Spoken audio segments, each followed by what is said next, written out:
Admiral Krix-Vel stared at the tactical display, his 4 eyes blinking in synchronized confusion. The sensor readings made no sense whatsoever. According to every instrument on the bridge of the mighty dreadnought Sovereign's Wrath, they had just obliterated a primitive human vessel. A hospital ship, no less.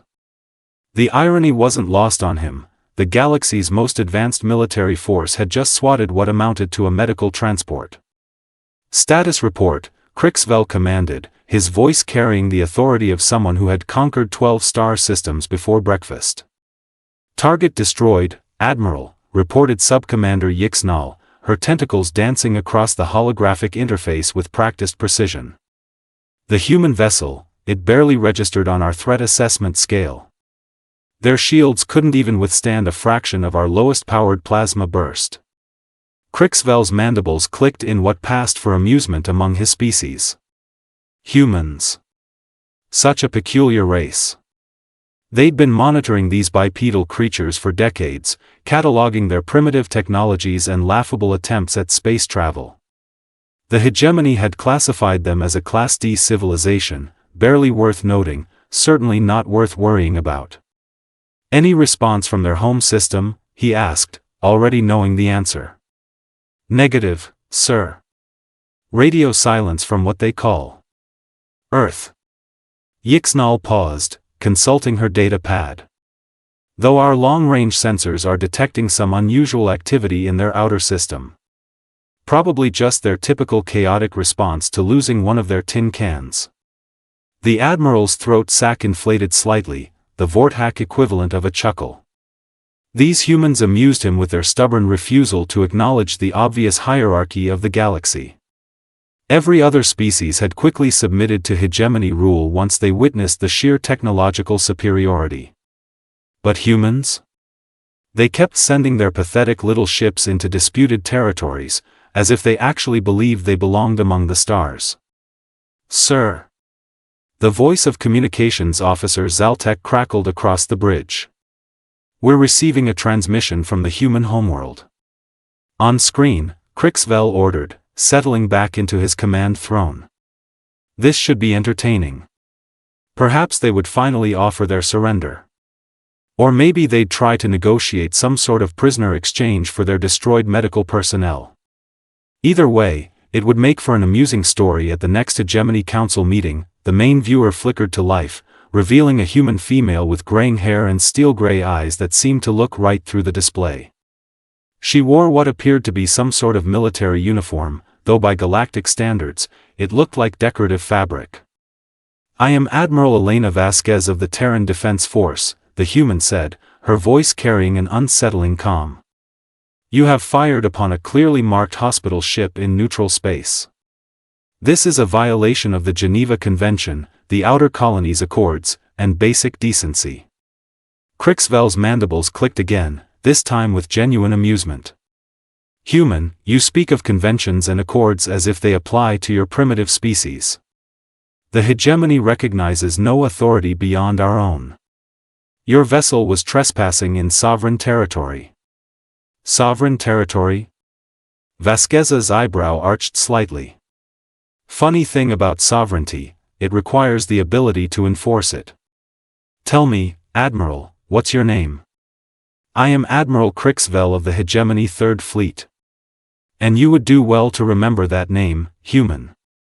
Oh, I'll remember it, Vasquez replied, and something in her tone made the bridge temperature seem to drop several degrees. The question is whether you'll live long enough to regret giving it to me. The transmission cut off abruptly, leaving the bridge in stunned silence. Several junior officers exchanged glances, their expressions ranging from confusion to barely suppressed laughter. Did that primitive just threaten us? Yixnal asked, her tentacles twitching with what might have been nervousness. Krix-Vel waved a dismissive appendage. Ignore their posturing. Humans are known for their emotional outbursts. It's probably some sort of grief response to losing their medical ship. But even as he spoke, something nagged at the back of his mind. There had been something in the human's eyes, a cold calculation that didn't match the supposed primitiveness of her species. Sir, Sensor Technician Plixvor called out from his station. I'm detecting massive energy signatures building in the human home system. Multiple contacts. Wait, this can't be right. Report, Krix-Vel snapped, his earlier amusement evaporating. I'm reading, hundreds of ships, sir. Maybe thousands. They're emerging from what appears to be some sort of concealment field around their outer planets. Power signatures are, sir, some of these readings are comparable to our own vessels. The Admiral's 4 eyes focused on the tactical display with sudden intensity. That's impossible. Our intelligence reports clearly stated that humans possess no significant military capability.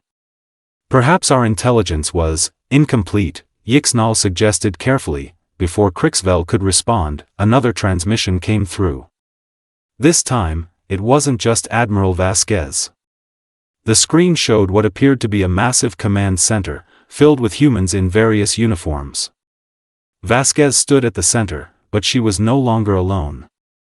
Admiral Krix-Vel, she began, her voice now carrying an edge that made several bridge officers unconsciously step backward. I'd like you to meet some friends of mine. This is General Marcus Stone of the Mars Defense Corps. Admiral Liu Wei of the Jupiter Fleet. Commander Sarah Mitchell of the Asteroid Belt Mining Consortium. And about 47 other military leaders who are all very, very interested in having a conversation with you. The camera panned across the assembled humans, and Krix-Vel felt his throat sac deflate with growing unease. These weren't the scattered, disorganized primitives from the intelligence reports. These humans moved with military precision, their eyes holding the same cold calculation he'd seen in Vasquez. You see, Vasquez continued, that hospital ship you destroyed? The Mercy's Hand? It was carrying medical supplies to the outer colonies. Food, medicine, surgical equipment. But more importantly, it was carrying doctors and nurses who had volunteered to help evacuate civilians from contested zones. She paused, letting that information sink in. Now, I know what you're thinking. So what? It's just one ship. What can these primitive humans possibly do about it? Well, Admiral, let me tell you a little secret about humanity. We really, really don't like bullies. And we especially don't like bullies who target our healers. The display shifted to show the tactical readouts from the human fleet. Krix-Vel's mandibles went slack as he processed what he was seeing. Impossible, he whispered. Oh, it's very possible, Vasquez said, as if she could hear his thoughts. You see, your intelligence was correct about one thing, we are primitive. We don't have your fancy energy weapons or your advanced shielding technology. What we do have is creativity, stubbornness, and an alarming tendency to improvise when angry. The tactical display zoomed in on one of the human vessels. To Krix-Vel's horror, he realized it wasn't a purpose-built warship at all. It appeared to be some sort of industrial vessel, a mining ship, perhaps, but it bristled with weapons that looked distinctly non-standard. That's the hard bargain, Vasquez explained helpfully. Used to be a asteroid mining ship. Now it's carrying approximately 2,000 kinetic penetrators, each one moving at about 15% of light speed. Not very sophisticated, but physics is physics, wouldn't you agree? Krix-Vel's throat sac was now completely deflated. This is impossible. Our scans showed no significant military buildup. That's because you weren't looking for the right things, Admiral Liu Wei spoke up from the human command center. You scanned for energy weapons, advanced materials, conventional military signatures. You didn't scan for retrofitted civilian vessels, improvised weapon systems, or good old-fashioned human ingenuity. We've been preparing for this conversation for quite some time, General Stone added.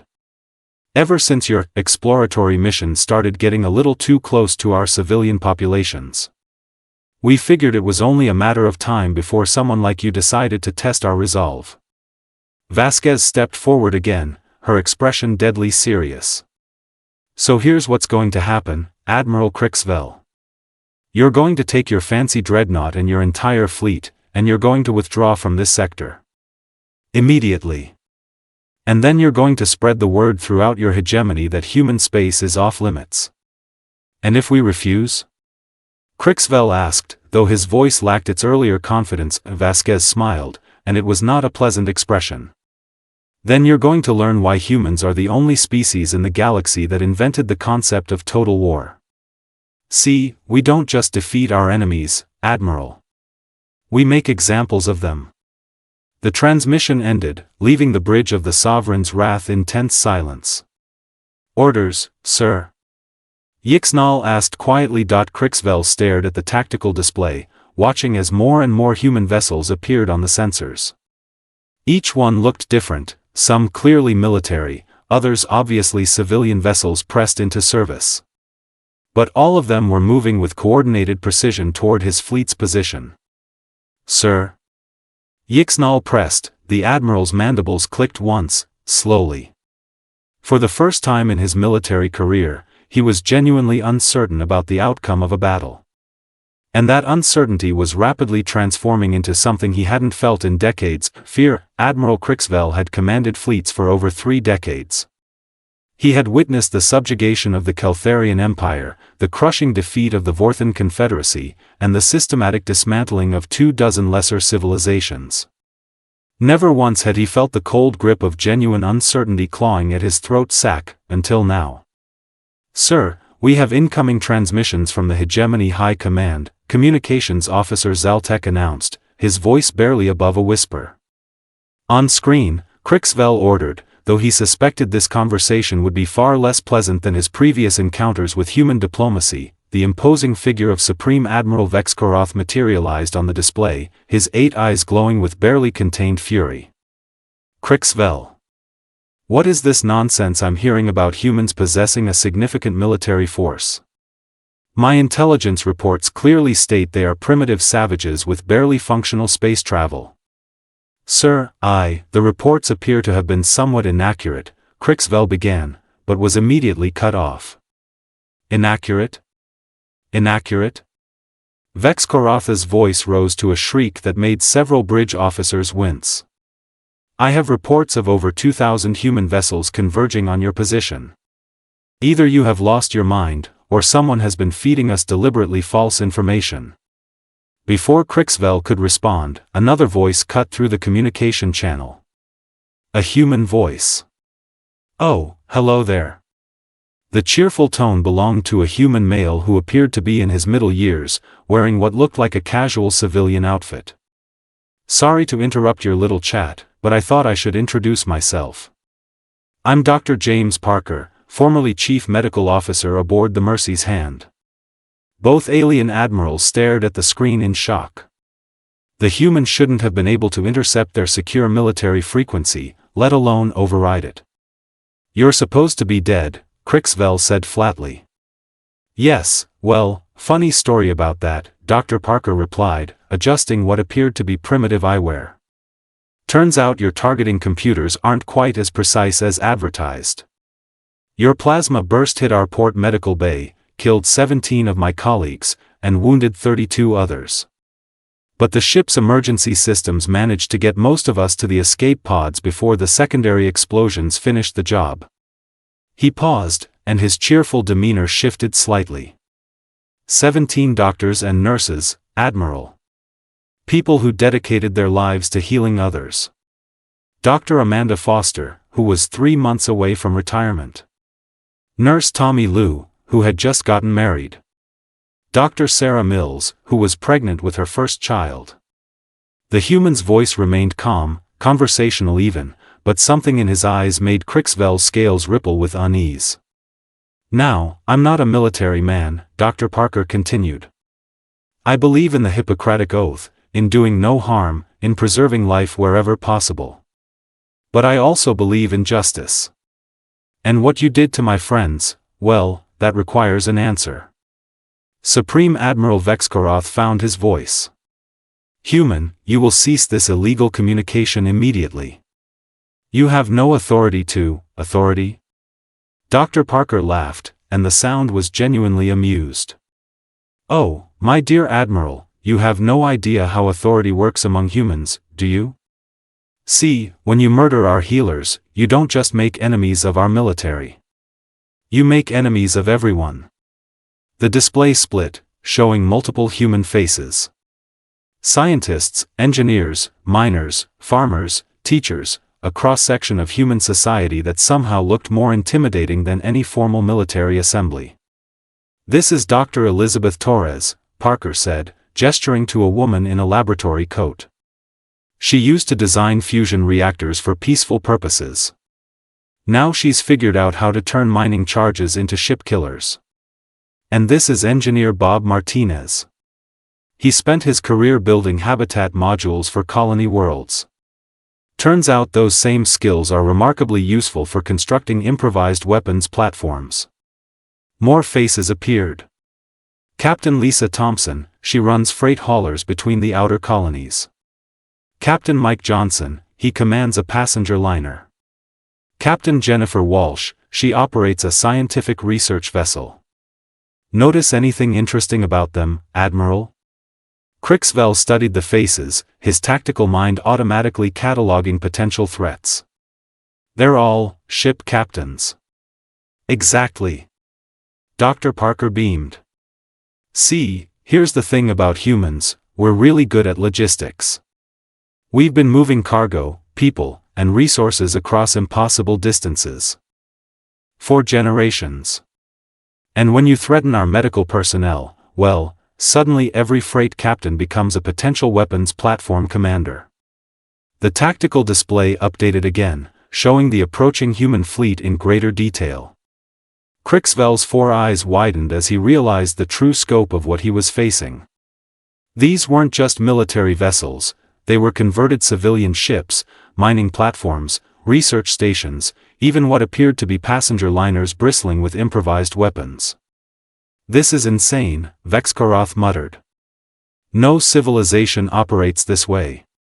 "Oh, but we do," Admiral Vasquez's voice cut in as she rejoined the conversation. "You see, gentlemen, you made a fundamental error in your assessment of humanity.